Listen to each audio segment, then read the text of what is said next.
Olá, gente boa, meus santos e minhas santas. Celebramos a vocação do discípulo missionário aos vários serviços e ministérios na Igreja. Não existe na comunidade senhores e servos, superiores e inferiores, chefes e subordinados, graus distintos de honra e dignidade. Quem tem uma responsabilidade maior, tem um serviço maior e tem de se destacar justamente pela humildade e generosidade. Por isso, chamamos de as funções e tarefas eclesiais, quando nós falamos disso, de serviços, como faziam também as primeiras comunidades cristãs. Mestre, queremos que faças por nós o que vamos pedir. Essas palavras de Tiago e João nos colocam no contexto do ano da oração proposto pelo Papa Francisco e nos questionam sobre o que costumamos pedir a Deus quando rezamos. Eis o pedido desses dois irmãos a Jesus. Deixa-nos sentar um à tua direita e outro à tua esquerda quando estiveres na tua glória.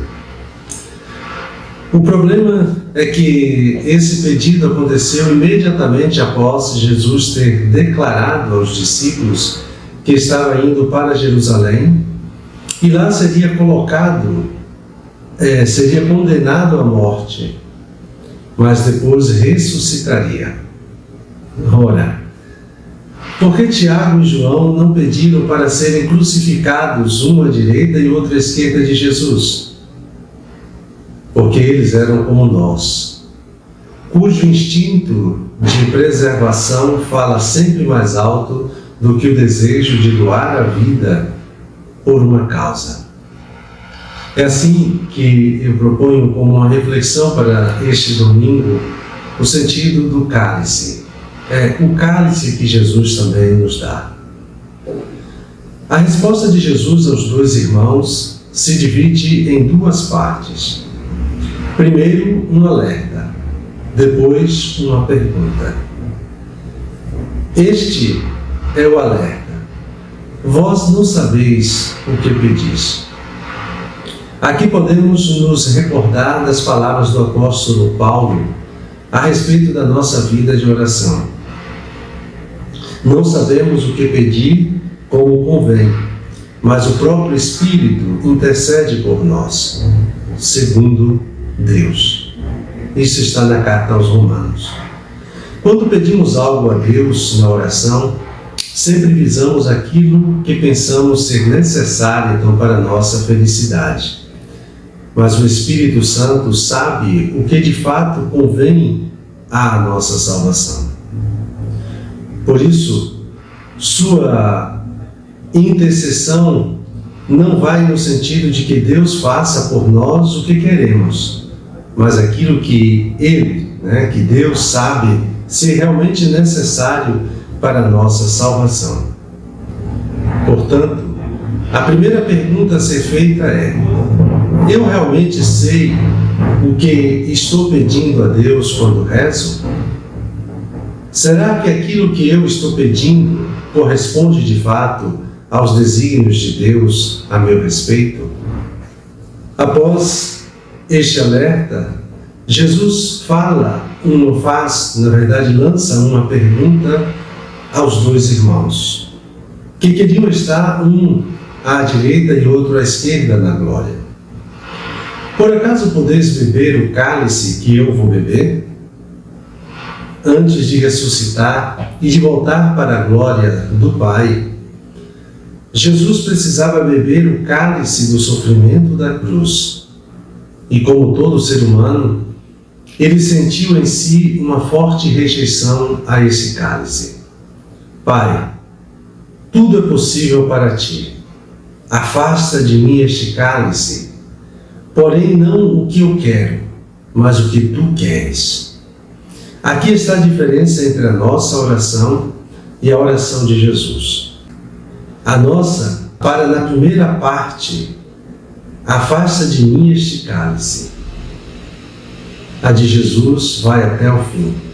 Contudo, não se faça como eu quero, mas como tu queres.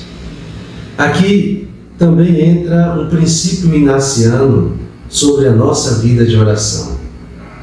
A oração bem-sucedida não é aquela em que você conseguiu dobrar Deus à sua vontade, mas aquela da qual você saiu disposto ou disposta a abraçar a vontade de Deus para a sua vida. Mas que pai é esse que deseja que um filho seu beba o cálice do sofrimento? Na verdade, o cálice do sofrimento não foi preparado pelo Pai, mas pelos homens que rejeitaram Jesus e o mataram. O Pai não pediu ao seu filho para morrer numa cruz, pediu apenas que ele amasse até o fim. Assim também é conosco. Deus não produz sofrimento em nossa vida. O que Ele pede é que nós não nos desviemos do sofrimento que faz parte da nossa fidelidade à missão que Ele nos confiou. Nesse sentido, pais que impedem seus filhos de beberem o cálice da frustração os tornam incapazes de enfrentar então a vida de cara limpa e com coragem. Olhemos agora para os outros 10 discípulos. A indignação deles em relação a Tiago e João escondia a inveja de quem não teve a coragem de fazer o mesmo pedido a Jesus. Por conhecer o coração humano, Jesus desafiou os 12 a se desfazerem da pretensão de serem grandes segundo os padrões do mundo e escolherem se fazer pequenos servos. Mas do que servos, aquilo que ele quer é que se fizessem escravos, imitando o próprio Jesus, que veio para servir e dar sua vida em resgate por muitos. Ora, todo resgate tem um preço. E esse preço está dentro do cálice a ser bebido.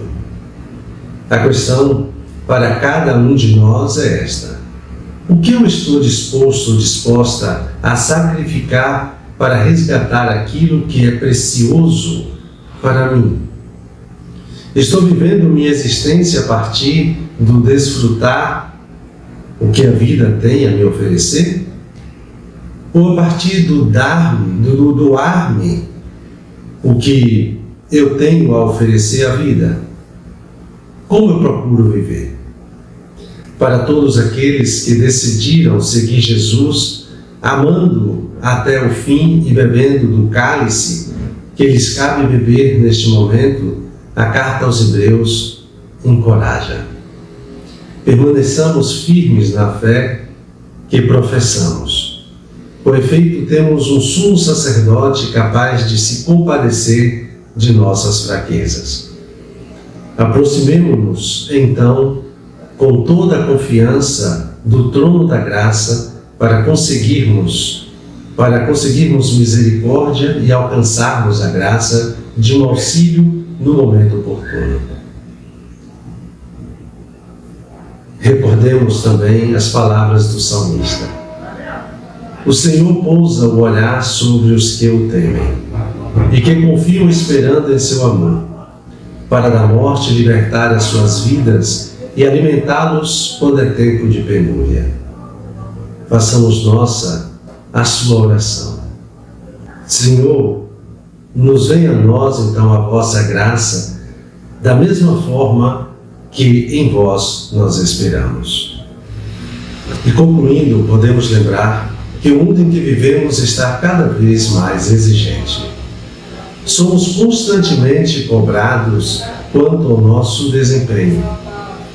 É um mundo centrado no bem-estar individual e no alcançar uma vida garantida pelo dinheiro, pelo poder e pelo sucesso. Mas isso nunca acontece porque as metas são colocadas cada vez mais altas. Uma vez que a máquina do sistema competitivo não para. E o lugar ao qual ontem nós conseguimos chegar, hoje perdeu o sentido. E nos é apresentada uma outra meta a alcançar, um outro lugar a almejar. Nós já não somos, mas simplesmente nós nos apresentamos com aquilo que nós estamos exercendo. Muito mais importante do que dizer o currículo ou a importância que nós temos em determinadas funções, que se esta não é em favor do serviço, não vai chegar a nada diante de Deus. O que não percebemos diante de toda essa concorrência de disputa dos primeiros lugares é que a constante cobrança por desempenho nos adoece, porque desrespeita os nossos limites, e aí somos obrigados a tomar remédios para aguentar o nível de cobrança desumano que nós mesmos nos impomos, o que a meta do desempenho também nos impõe. E dando continuidade a esse nosso momento de oração, me coloco na presença de Deus como de costume. Recolho-me imaginando Jesus com os 12 a caminho, ali em direção a Jerusalém. Peço aquilo que quero, ver a sua glória, beber do seu cálice e reviver o seu batismo. Abre-me, Senhor, os olhos sobre o seu mistério de humilhação. A sua glória é ser servo e escravo de todos por amor, até dar a vida. Um santo e abençoado domingo para todos e todas.